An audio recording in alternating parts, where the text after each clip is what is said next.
ఖచ్చితంగా ఈ ఎన్నికల్లో ఎన్డీఏ కూటమి నుండి నరసాపురం పార్లమెంటుకు పోటీలో ఉంటారన్నారు మాజీ ఎంపీ రఘురామకృష్ణరాజు. ప్రధానమంత్రి మోదీ, చంద్రబాబు, పవన్ కళ్యాణ్లు తనకు ఖచ్చితంగా ఎన్డీఏ కూటమి తరపున న్యాయం చేస్తారన్నారు. 2-3 రోజుల్లోగా ఎన్డీఏ కూటమి నుండి నిర్ణయం వెలువడుతుంది. అసెంబ్లీ బరిలో అయితే నేనుండను అంటున్న రఘురామకృష్ణరాజుతో మా ప్రతినిధి శివసాగర్ ఫేస్ టు ఫేస్.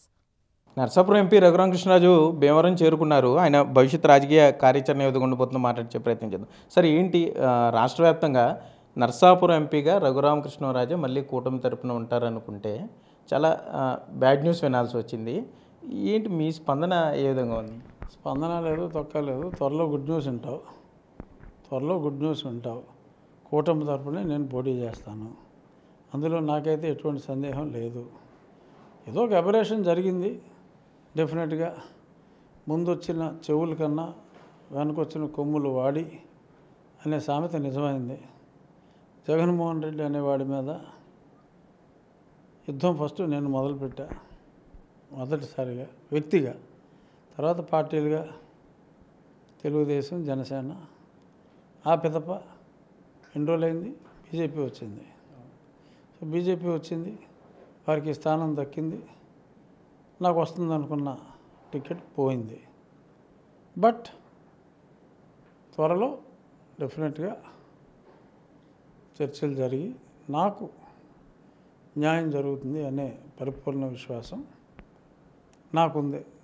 అంత విశ్వాసం ఇప్పుడే ఎలా వచ్చిందని నీకు అనుమానం రావచ్చు. నీ మొహం చూస్తే తెలుస్తాను ఎందుకు వచ్చిందంటే, ఈ 5-6 రోజుల్లో సోషల్ మీడియాలో నేనేదో పోస్ట్ పెట్టుకుంటాం వేరు, ఎక్కడెక్కడి నుంచో ప్రపంచంలో ఉన్న తెలుగువారి అందరి దగ్గర నుంచి కూడా వాళ్ళ పార్టీలనే కూడా నిందిస్తూ ఇటువంటి తప్పు జరిగితే మీరు ఎందుకు ప్రోత్సహిస్తున్నారు అని చెప్పి విపరీతమైన ప్రజాస్పందన వచ్చింది.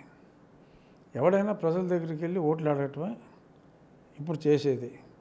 సో ఓట్లు అడిగే ముందు ప్రజాభిప్రాయాన్ని ఎవరైనా గౌరవించాలి. సో ఆ ప్రజాభిప్రాయాన్ని గౌరవించకపోతే ప్రజలు తిరస్కరించే ప్రమాదం ఉంది. సో కాబట్టి ఎవరైనా ప్రజాభిప్రాయాన్ని గౌరవిస్తూ డెఫినెట్గా వారి కోరికను మన్నిస్తారు అని, అలాగే నేను కూడా కోరా, నా కోరికను కూడా మన్నిస్తారని నేను నమ్ముతున్నా. ఒకవేళ ప్రజల కోరికని మన్నించకపోతే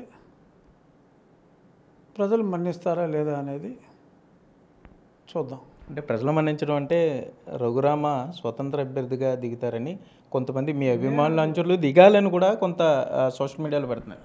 అడుగుతున్న మాట వాస్తవం. సోషల్ మీడియాలో అయితే అదే పెడుతున్నారు. కానీ నాకు చంద్రబాబు నాయుడు గారి మీద, మోడీ గారి మీద, పవన్ కళ్యాణ్ గారి మీద పరిపూర్ణ విశ్వాసం ఉంది. ఎందుకంటే వాళ్ళు కూడా జగన్మోహన్ రెడ్డిని దించడం కోసమే మేము ఏకమయ్యామని చెప్పారు. దించడానికి వీళ్ళందరూ ఏకం అవ్వాలని పిలిపించింది నేను 2.5 సంవత్సరాలుగా. అప్పుడు జోగే గారు ఉత్తరాలు రాసేవాడు, 70 ఇస్తే ఉండాలని. అసలు లేదు ఈయనే ముఖ్యమంత్రి అని జనాలు అనేవారు. అవును నేనే ముఖ్యమంత్రి అని ఆయన అన్నీ జరుగుతూనే ఉండి ఇది అందరికీ తెలిసిందే. నేనేదో కొత్తగా నేను చెప్తే అది ఇంకో రకంగా చెప్తే అబద్ధం అవ్వదు, నిజం కాకపోదు, అందరూ మాట్లాడుకున్నది. కానీ 2.5 సంవత్సరాలుగా ఈ ముగ్గురు కలవాలి, త్రిమూర్తులు కలిస్తేనే అసుర సంహారం అని ఇలాంటి బరువైన డైలాగులన్నీ నేను చెప్పా. ఇప్పుడు ఈ త్రివేణి సంగమం, త్రిమూర్తులు అని వీళ్ళందరూ మాట్లాడేసుకుంటున్నారు, నన్ను ఎలా దొబ్బారు టెంపరీగా. బట్ డెఫినెట్గా 3-4 రోజుల్లో ఈ అబరేషన్ సరవుతుంది. నాకు ఇక్కడ ఉన్న నా మిత్రులు కానీ, ఎంతోమంది ప్రజలు కానీ, దేశవ్యాప్తంగా ఉన్న నా తెలుగువారిలో ఉన్న నన్ను ప్రేమించేవారు కానీ, నన్ను ప్రేమించారంటే నన్ను చూసి కాదు, జగన్మోహన్ రెడ్డి అనే పనికిమాలినోడిని ఈయన ధైర్యంగా పోరాడాడు, చావంచుల దాకా వెళ్ళొచ్చారు అన్న నా ధైర్యాన్ని చూసి నన్ను ప్రేమించారు. సో ఈ ధైర్యాన్ని చూసి ఎవరన్నా ఒకళ్ళిద్దరు భయపడి ఉంటే వాళ్ళిద్దరే అవుతారు. ప్రేమించిన వాళ్ళు లక్షల్లో ఉన్నారు, చెప్పాలంటే 1 కోటి పైన ఉన్నారు. సో 1 కోటి మంది మనసుల్ని గాయపరిచి ఇంకో రకంగా జరుగుతుందని నేనైతే అనుకోవట్లా. ఆ 1 కోటి మంది అనుకోవట్లా. ఇప్పుడు కొత్తగా ఒక ప్రచారాన్ని తెర మీద తీసుకొస్తున్నారు. రఘురామ ఈ నరసాపురం పార్లమెంట్లో ఇదేనే ఒక అసెంబ్లీ నుండి పోటీ చేస్తారు, పోటీ చేయబోతున్నారు అనేది కూడా. నేనైతే వినలా. అసెంబ్లీకి వెళ్ళమని చెప్తావు నువ్వు, పార్లమెంట్ ఉండాలి. అంతేనంట. మరి అదే అవుతుంది, చూద్దాం. నేనైతే వినలా. పేపర్లో చూసా, ఏదో ఉండని ఇంకేదో రకరకాలుగా పేపర్లోనే చూసా. సోషల్ మీడియాలో ఉండి అంటే అర్థం కాక హుండీ అని కూడా రాస్తున్నారు. సో పేపర్లో చూసిందే నేను, సోషల్ మీడియాలో చూసిందే, కానీ నాకైతే అటువంటి సమాచారం లేదు.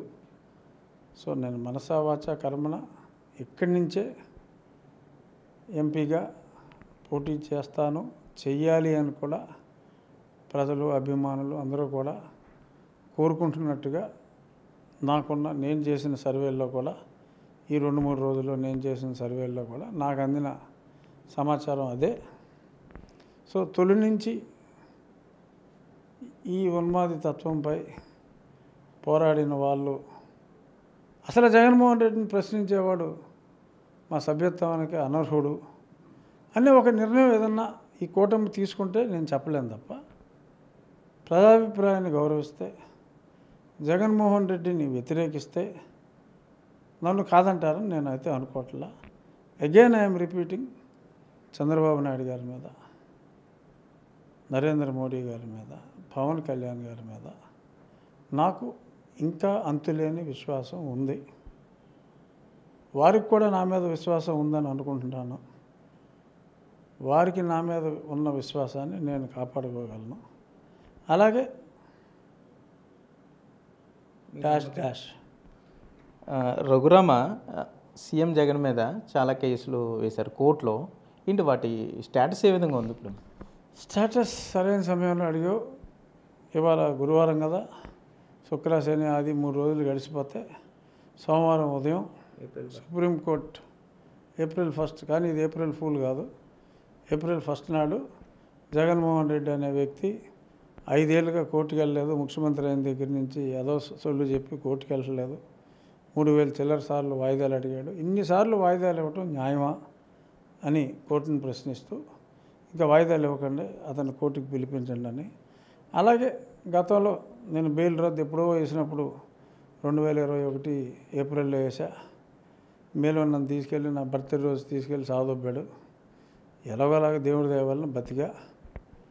సో అప్పటి నుంచి పోరాడుతున్న దాని మీద లోవర్ కోర్టులో కొట్టేశారు, హైకోర్టుకి వెళ్ళా. అది గమ్మత్తుగా 13 నెలలు పెండింగ్లో పెట్టుకుని కొట్టేశారు.